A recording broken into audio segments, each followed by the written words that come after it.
Hello, I'm Dr. Daria Sharkova, and today we have the 10th webinar of our series, Houston, We Have a Solution, this time with Ajey Chandra. We will discuss how to use experts strategically and efficiently in arbitration and litigation. Ajey, could you please walk us through your professional history? How did you end up in Houston? Okay, well, probably like a lot of people ended up in Houston just because it's the energy capital of the world. But I grew up in the Dallas area, and then I went to school at Texas A&M University and got a degree in chemical engineering. Went to work for an oil company at the time, Amoco. Doesn't exist anymore, but I got sent out to West Texas for a few years to learn, oil field operations on the ground. So after a few years there, I was actually transferred to Houston in 1988 to work in our regional office and continued working on gas plants and pipelines and other parts of the oil and gas infrastructure. Eventually, I ended up going overseas to run operations in the southern North Sea, and then I also went down to Trinidad to build pipelines. And then in 1997, I decided to leave an operating company and go to work for the first consulting firm that I worked for. Did that for a number of years, and then ended up going back into the industry to run gas plants in North America. And then I've worked for a couple of different consulting firms since then. How your experience working for energy companies shaped you as an expert? And here probably another question which is quite linked.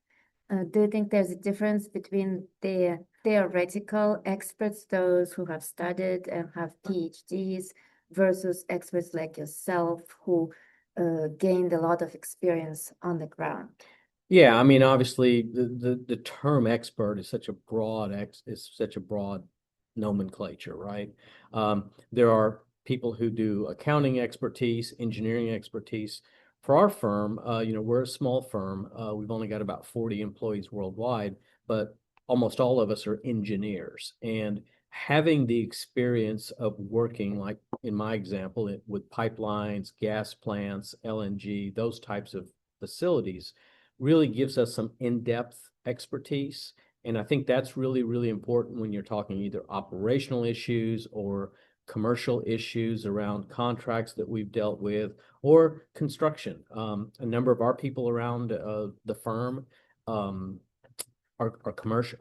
construction people. So they built these facilities, all over the world in the energy industry.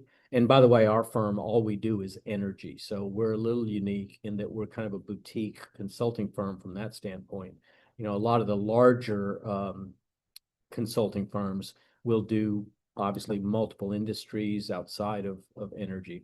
But for us, we think that we really get a lot more credibility when we're either in front of a jury or a judge or the arbitration panels by being able to say, look, I've run a gas plant or I've run a pipeline.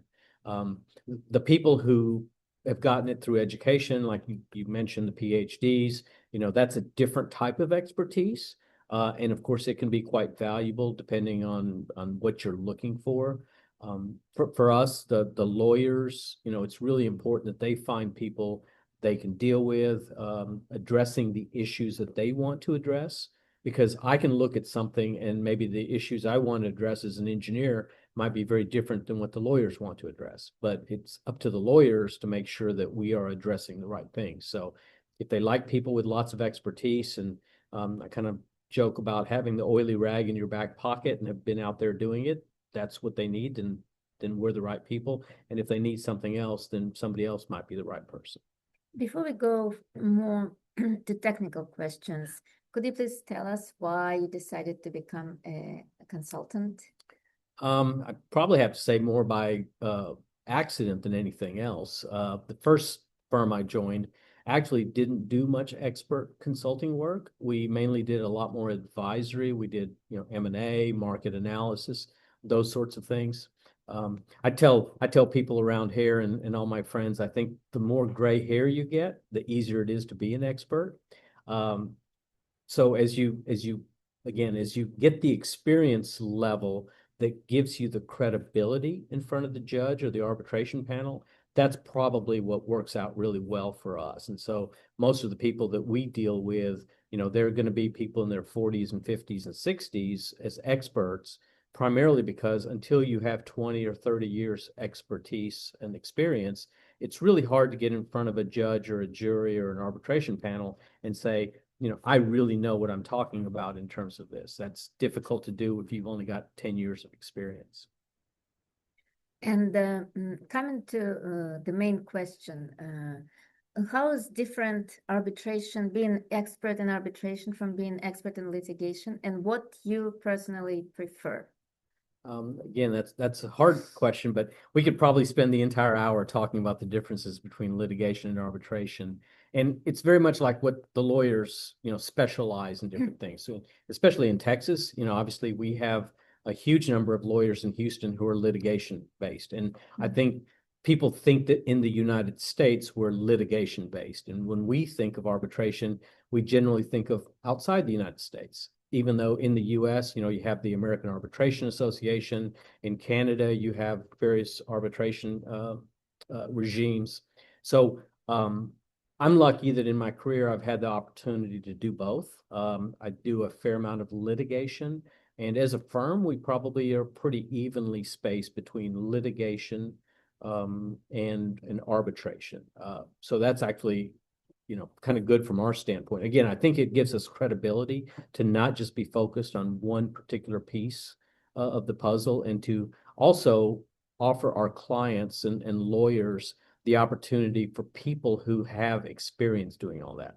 So sorry, that was a very roundabout way, but to get to your question of talking about the differences, the one thing in arbitration, I think the items that the lawyers ask us to look at may be better defined, because the arbitration panel has helped say, look, we need help on item 1, 2, and 3. And so quite often during your case management conferences, the arbitration panel will say, these are the things we want to go look at, right? So then we can not worry about the rest of it. At least when we're in litigation, and again, I'm thinking primarily in the US, it can be all over the place, and the strategy can change from the time that you start working on a project to the time that the lawyers decide we eventually go to trial. So again, and then during the trial, things can change. In both cases, what is important is we are not advocates, right? The lawyers, they're the ones that are expected to advocate for their clients. In both cases, whether it's litigation or arbitration, we are supposed to be neutral. We're not advocates, and we're supposed to use our experience to be able to, help the judge, jury, or the arbitration panel understand what the technical issues are, understand what the commercial issues are, and how those are normally practiced within the industry. And I think bringing that experience, obviously we can't comment on the legal issues. It's much easier for us to just be able to talk about, well, this is how you do it out in the real world. What is more intimidating, to be an expert in front of a judge, the US judge, the jury, or an arbitrator or the arbitrators panel? Oh, that's a really good question. That's a tricky question. Yeah, it is a tricky question, because again, it probably depends on the case more than anything.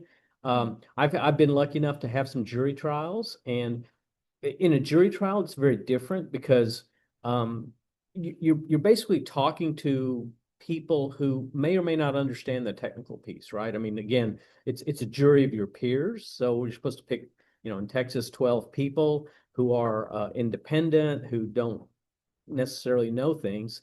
And we get involved in some very technical things in the oil and gas industry. I mean, I had a trial 10 years ago in Colorado trying to explain how you put gas through a gas plant, make the liquids, and how you pay, the landowners for that. We get lots of royalty cases. So most people, this is kind of a little bit of a generic issue, but most people aren't going to understand that. But you might have somebody on the jury who, them or their spouses or their grandparents own some land and were getting paid royalties.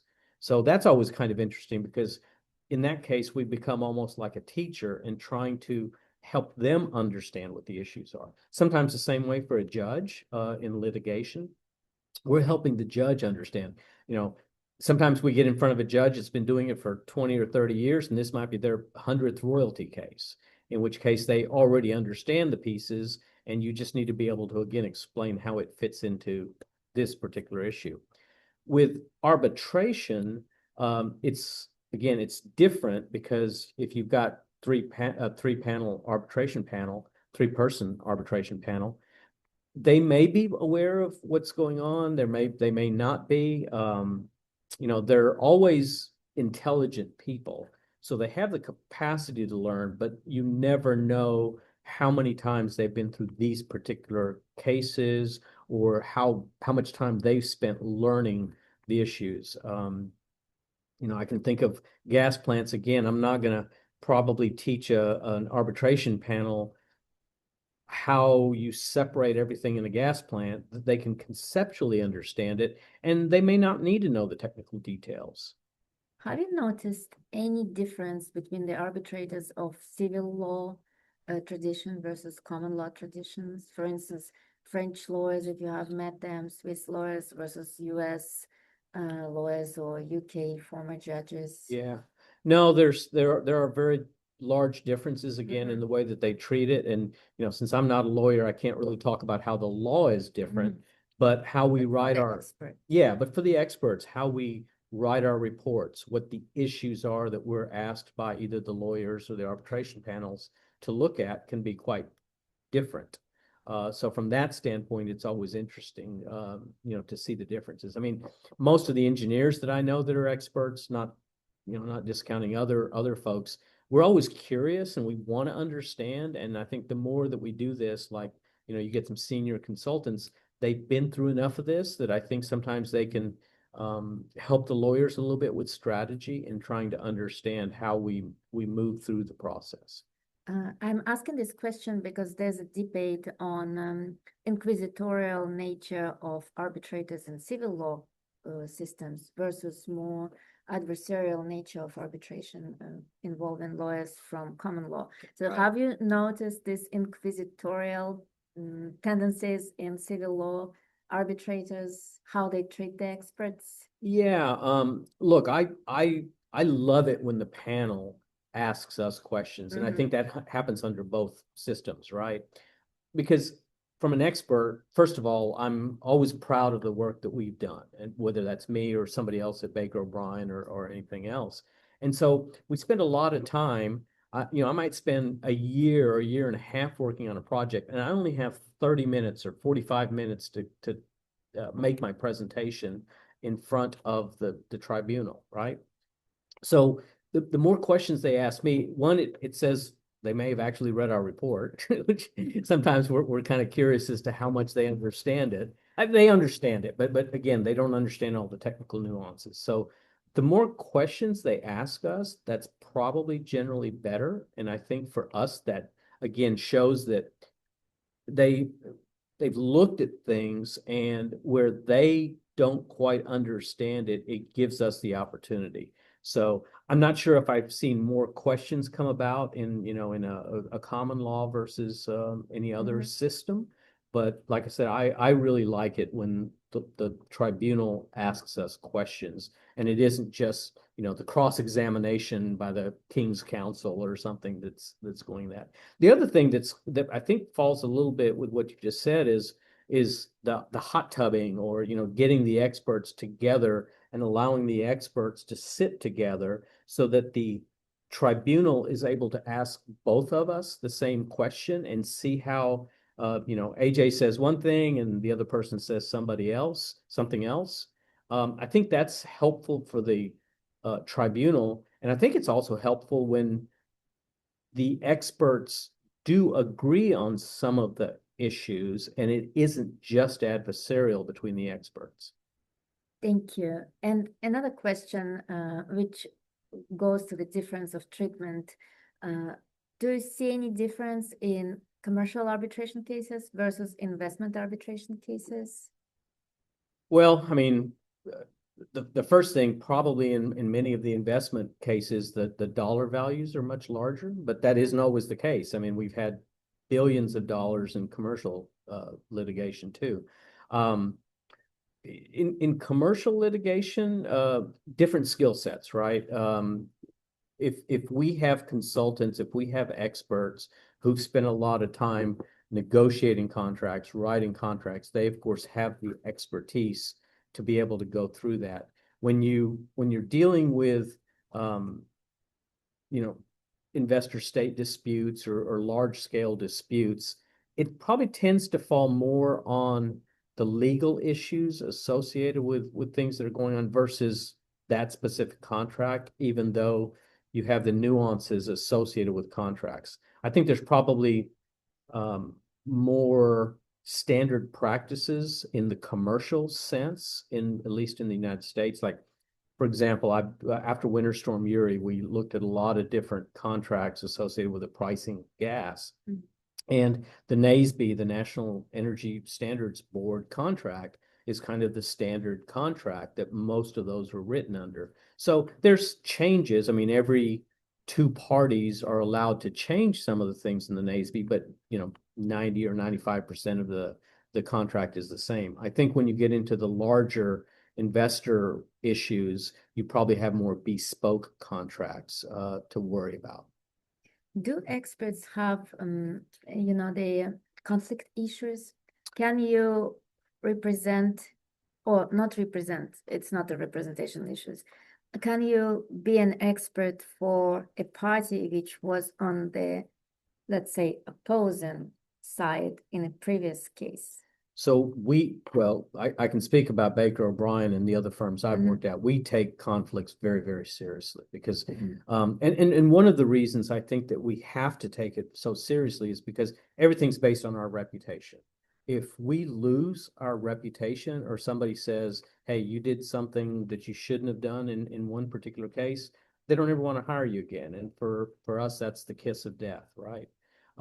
So we have to be careful. I mean, I think lawyers have a little more understanding of how they can do things.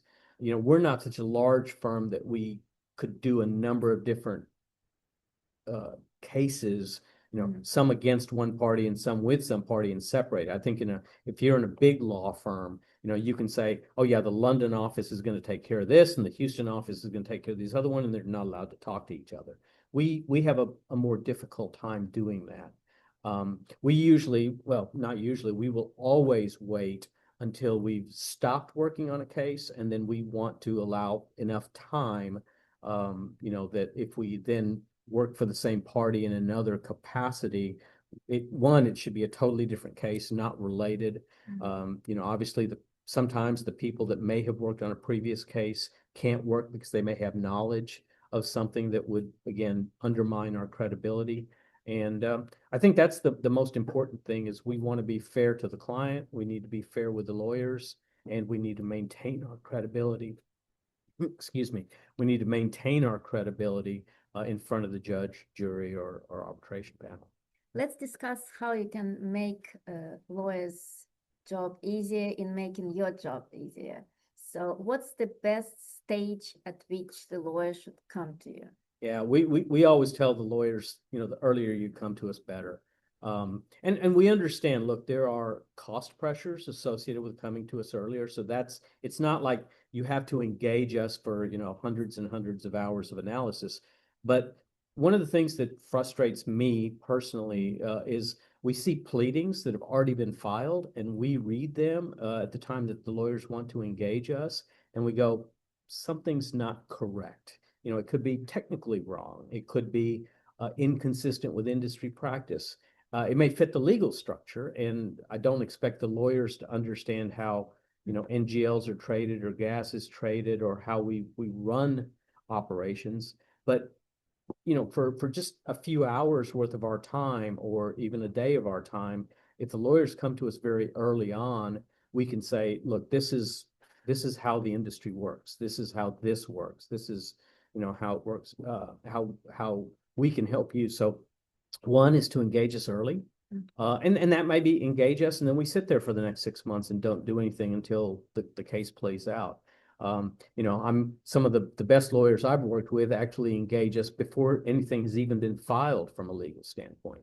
I'm lucky enough right now, I've got a very good lawyer that we worked with on a number of cases. He just said, he came to us and he said, my client is having difficulty in a contractual relationship with another entity. Can you just give us some advice? And it is, again, it's not a lot of time, but at least we can say, no, this is the way the industry works, or this is not the way the industry works. And, there is something to pursue, or there isn't something to pursue. Once we get engaged, sometimes the other frustrating thing for us can be the length of the time it takes to get documents. And of course, that depends on sometimes the other side, right? I mean, I know that lawyers probably are frustrated by the same thing when the other side, you're allowed 30 days in production, and guess what? You get everything on the 29th and a half day, right? So just in time to meet the deadline.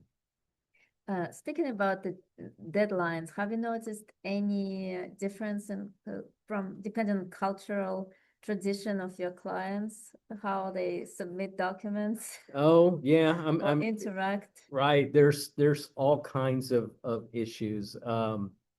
Yeah, I mean, even whether it's litigation or arbitration, obviously. The nice thing about arbitration, I think, is that the lawyers can agree amongst the two sides to change something, right? If there's supposed to be a 30-day deadline, or there's a deadline that says I need to have these documents by this amount of time, if you really can't pull that together because it's difficult or you can't find something, I know the lawyers talk about that, and I'm not, we as experts aren't involved, but at least they can do that, or they can go to the tribunal and say, I need some more time. And if those are legitimate and reasonable, that's great. In litigation, it is more difficult because the judge has set out a scheduling order and has said, you need to have these things done by this and this time. Of course, the other thing in U.S. litigation, almost every request for production, at least when I read them, it comes back and saying, this is not a reasonable request, therefore we're not giving you any documents. And that's a legal issue that I can't really comment on. What are the main factors you assess when a client comes with a case? Do they depend on the stage the case is on, or it's same for every case? No, it's not the same, and I'm glad you kind of put in there in the stage of the case. Just like I said a couple of minutes earlier, if we get engaged early, we tend to be able to give, I think, better advice. Almost all the lawyers, again, in litigation, we get a lot of this where before they send in their request for production, they will actually ask us to look at it. And sometimes, obviously, there's multiple requests for production. I've got an issue right now where we've sent in 4 requests for production, and the lawyer has said, hey, before I send in the 5th request for production, I want this to be the last one. So let's make sure we have requested everything that you as an expert feel that you need. So those are very helpful. Of course, in arbitration, it's a different process. And I'll kind of leave that to the lawyers as to how that process works and what is put forward and what is not put forward. But there's more flexibility, I think, in the arbitration process than anything else. What are the circumstances under which you will not take the case? Well, the first thing is, of course, conflicts. And so, the first thing we do when a lawyer or somebody else contacts us, even in a commercial case, even in an advisory case, we run the conflicts to make sure that, again, we're not, violating some principle. We're not violating an NDA we've signed somewhere else. So that's the key thing for us when we get started. Then we want to understand the timing. We want to understand if we've got the skills to fit it.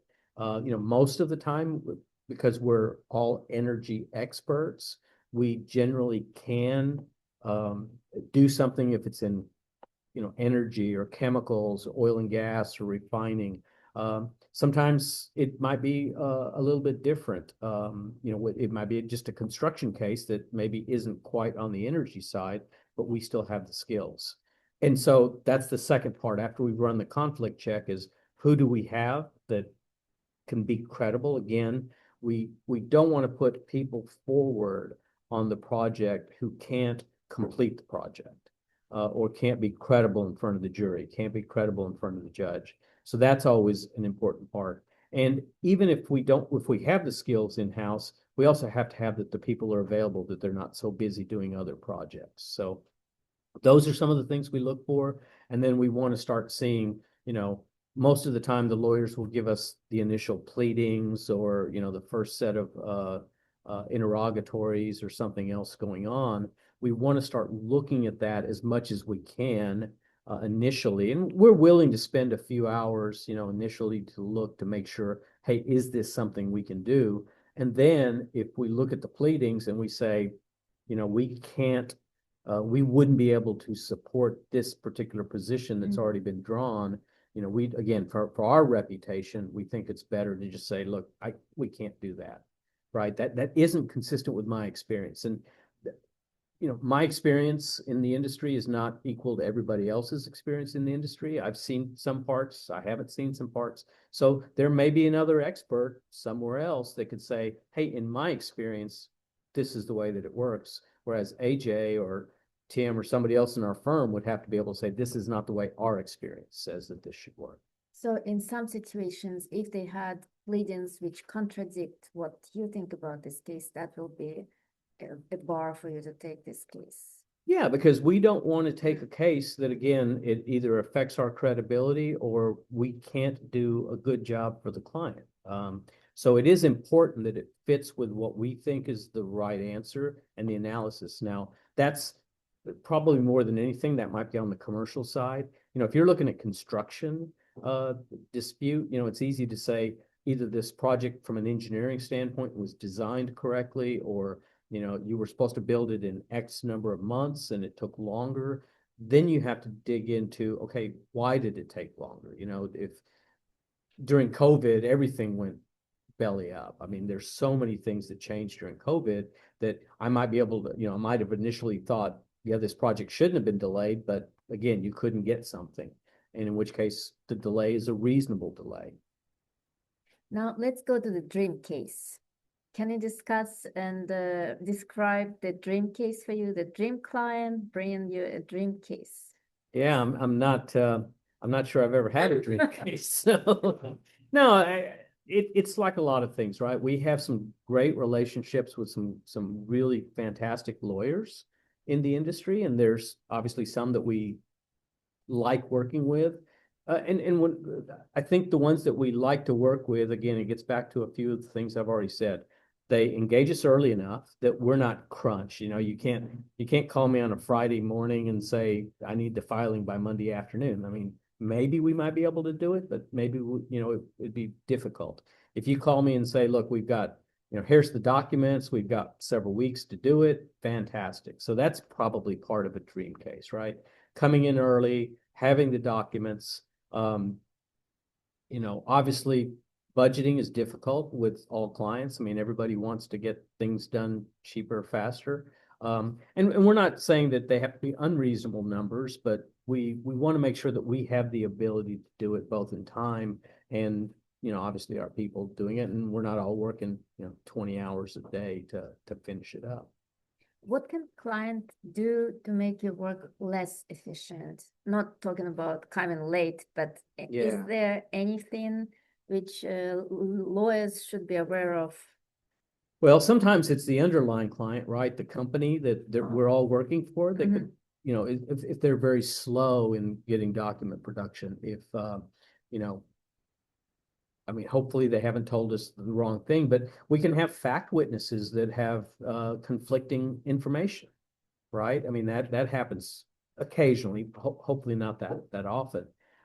So that's one piece of it. Without offending all the lawyers out there, some lawyers are not very good project managers. They work on a different time scale than what we do. I mean, if I've got lots of time or somebody in our firm has lots of time to do the report, we try our best to get as much of that report done in a reasonable amount of time. It always seems that sometimes the lawyers will take it and let it sit for 2 or 3 weeks and not give us any, whether they're giving us comments or they want to look to see if it's right. They're running against the deadline, and we probably prefer to have a little bit more structure in how we approach that. Do experts make mistakes? I'm sure that absolutely. I mean, I don't think anybody's perfect. There's issues of technical mistakes. Obviously, if we're looking at calculations, I think what's sometimes interpreted as mistakes. Obviously, two experts are going to have differing opinions.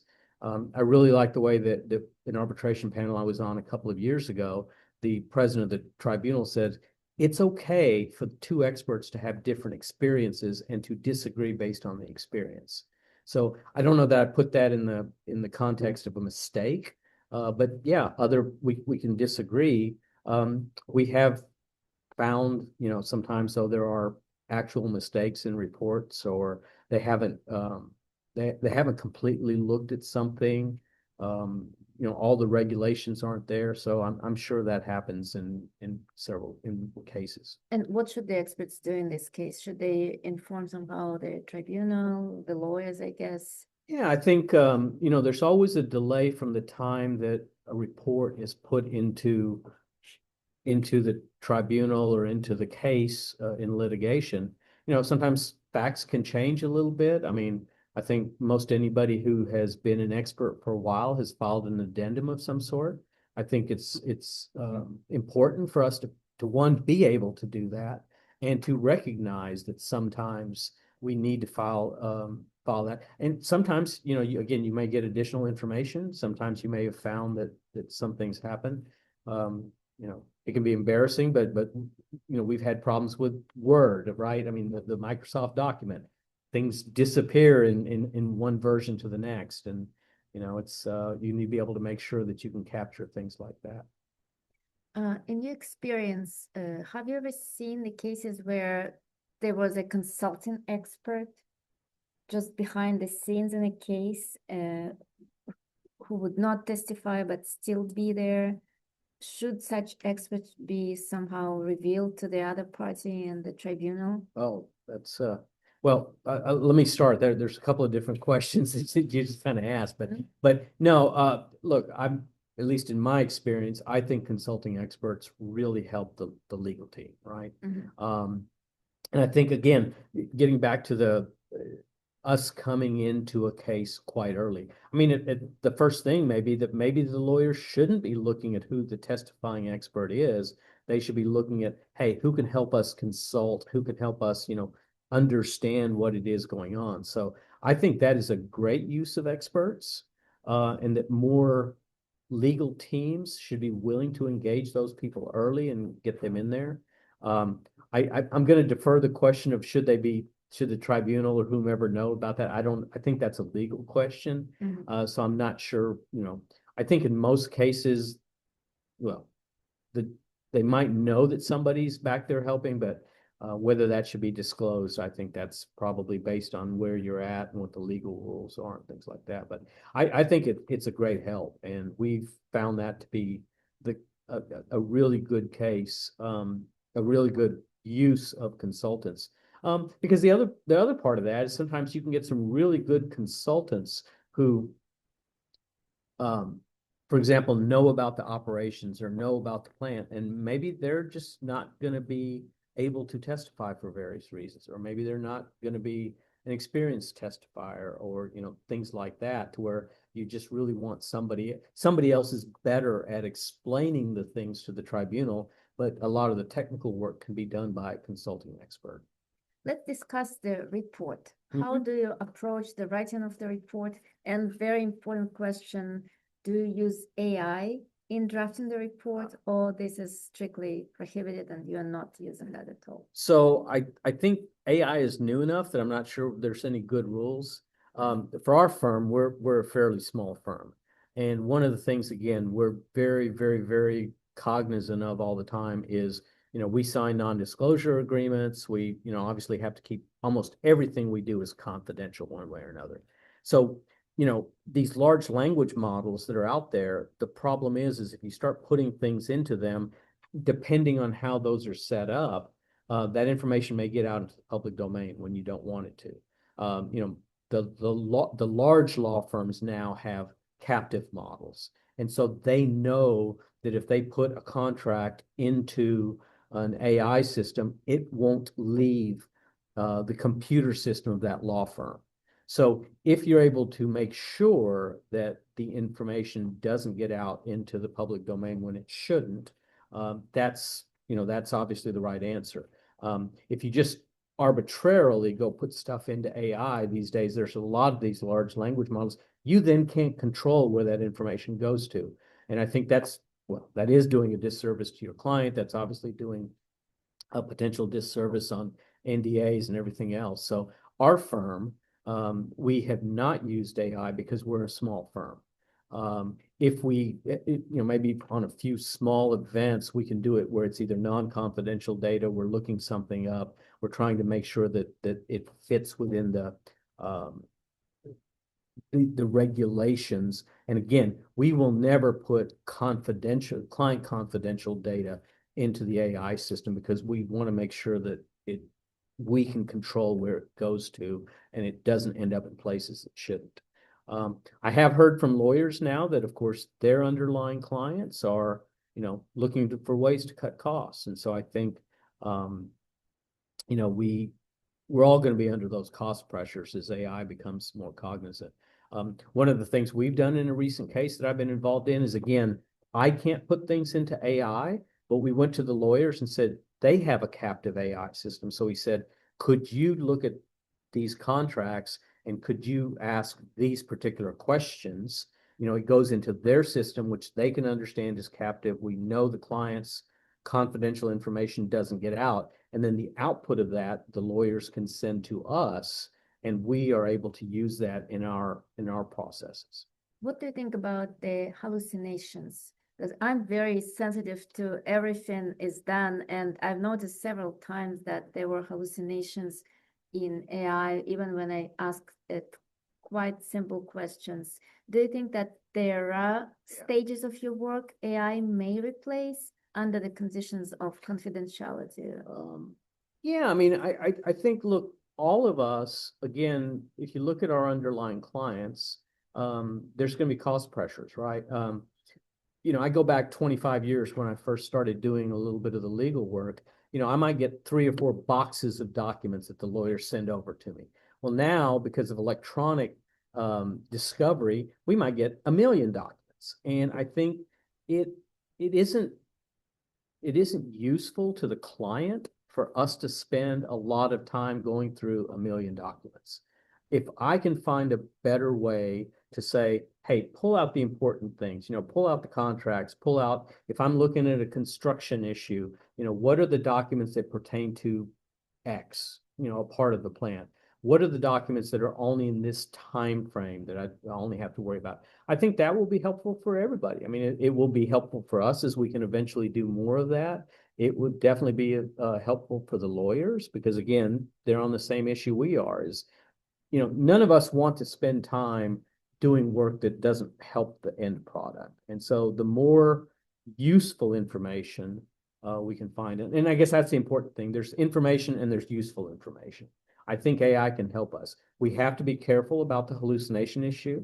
I think, I could probably open up any of the Law 360 or the other legal newsletters, and almost every day you find where a judge is finding somebody for hallucinations or somebody has gone back to the court and said, we found this. So again, we're very sensitive to that, but we haven't used AI in most of the things that we're involved in, but I'm sure over time that will become much more important. I'd actually be really curious as to what the law schools are teaching the students today, because if I'm a, 23-year-old law student, probably thinking about how I could use AI is going to be endemic to them, right? I mean, I'm old enough that some of this new technology isn't something I immediately think about, but I'm sure a lot of younger people, they will immediately think about that.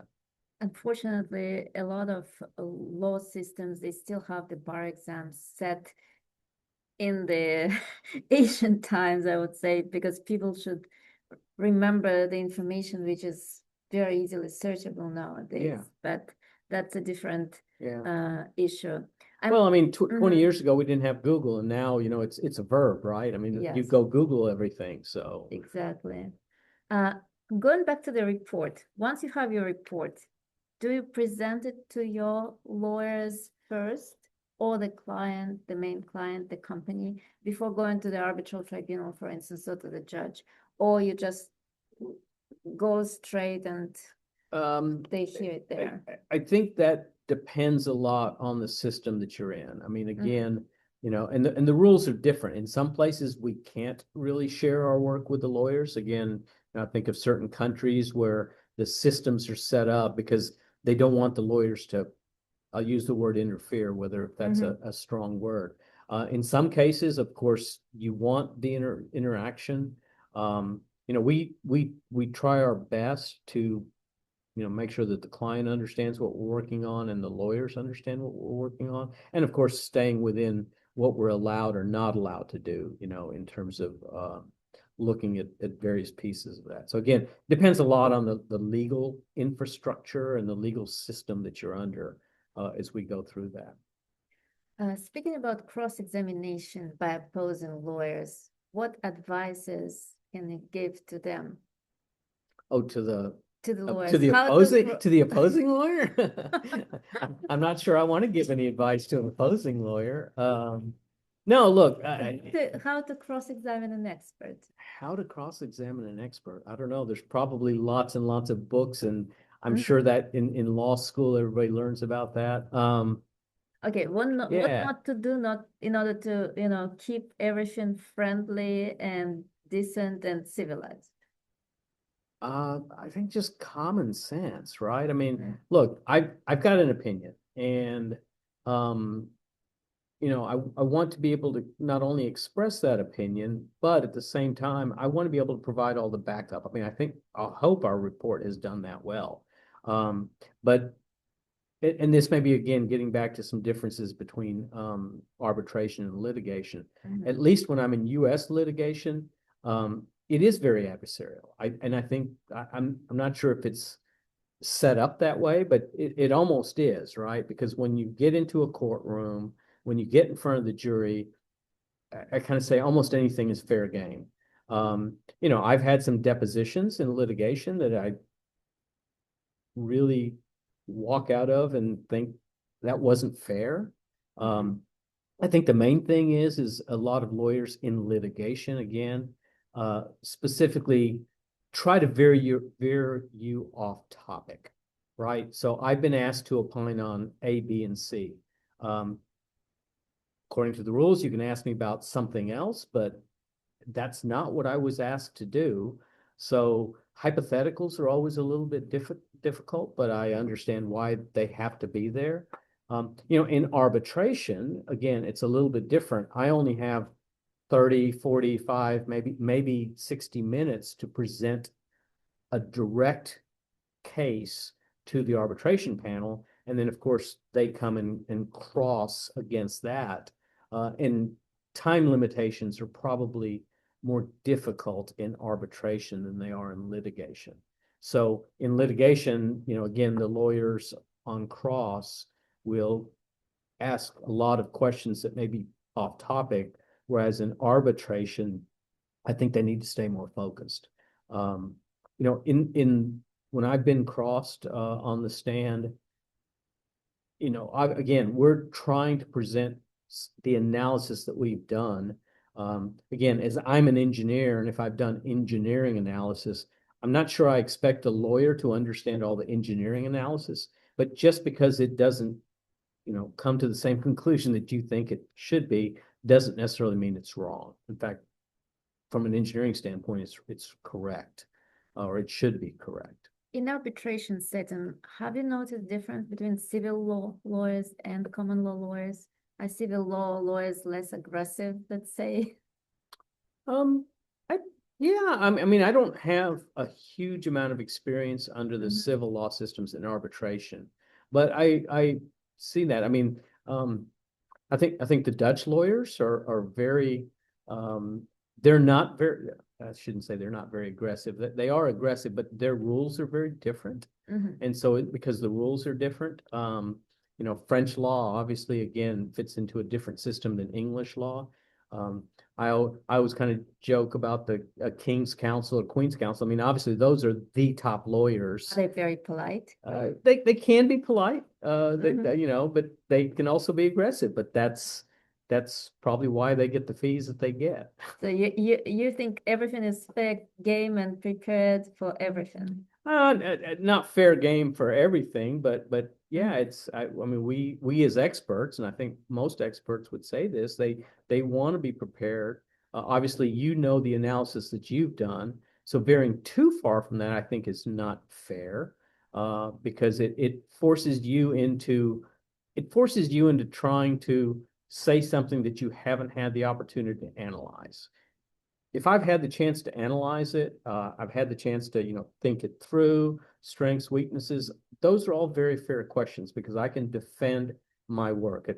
I don't know. I mean, I know you've got a PhD, so maybe it's like defending your PhD dissertation, right? I mean, or a master's dissertation. You get in front of a committee and you can defend the work that you've done, but if they ask you about something you haven't done, then it would be a little harder to defend that.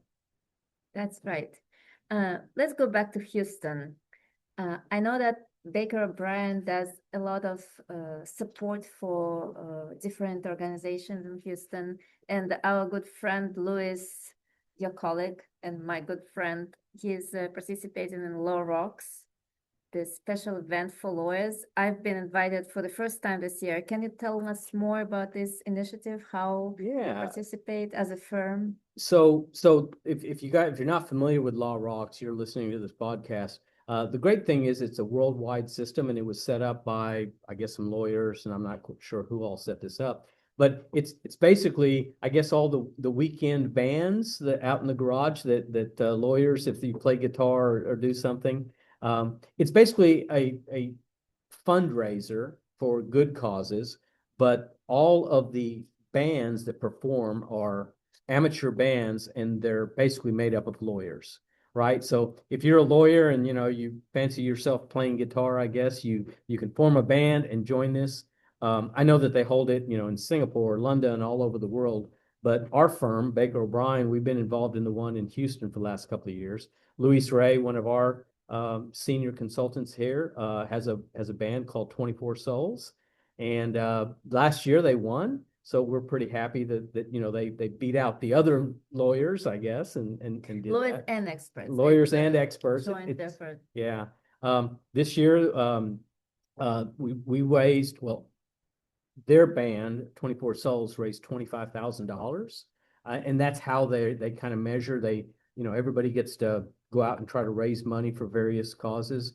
And we supported a cause called Home Base Texas, which helps veterans through all of the things that when they come back after wars or after having served, the psychological scars and everything. So we were very happy to both serve as a sponsor of Law Rocks Houston and to help raise $25,000. And Luis got to defend his title. Unfortunately, I guess somebody else won this year, but I'm sure we'll be back next year to give it another try. Thank you. That's an amazing initiative.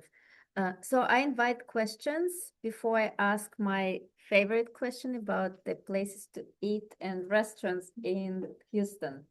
So what are your favorite places to invite your clients from outside Texas and from Texas? So is there any difference? Yeah, well, no, there's definitely a big difference. So I've lived off and on in Houston since 1985. So Houston is great for the diversity. I mean, you can find almost any kind of food you want, and I'm lucky enough in my career to have traveled the world, so I get to go sample cuisine, and you can come back and try different things. Obviously, since I'm Indian, most of my friends will ask me what's the best Indian place in town. So, there's a huge Indian population, probably over 100,000 people. There's a lot of great restaurants. I mean, one of my favorites is Kieran's, just inside the Loop, and they do a great job. Yeah, it's a fantastic place. It's interesting. Whenever I go to Europe, one of my favorite things about Houston is the rodeo. Again, they raise millions of dollars for scholarship for high school students to go to college. But the beauty of it is you have the World Championship barbecue just about that time. So whether I'm dealing with people in London or something, I say, hey, come visit at the end of February, early part of March, come visit Houston. Weather's not always great, but if you come and you can get some championship, barbecue, that's always great. And then, most of my other friends, when they come to Texas, they want to get a good steak. But then there's the arguments between people in Calgary about, Canadian beef versus American beef versus, Scottish beef. Everybody's versus Australian beef. I would say Texan beef. Yeah. Well, and then my friends from Iowa will say that no, Texas beef is not as good as Iowa beef, So there's always arguments, but I do love the diversity of the restaurants and everything that you can find in Houston. Everything from Koreatown to Chinatown to Indian food to Ethiopian food, and obviously lots of Mexican food, which is fantastic. Thank you, AJ. That was an amazing discussion. I've learned a lot, and I hope the lawyers and whoever will be listening to us later will learn a lot as well. So we will be on YouTube channel of Houston Place of Arbitration, and we will be also on Apple and Spotify as a podcast of Houston. We have a solution. Great. Thank you. Thank you.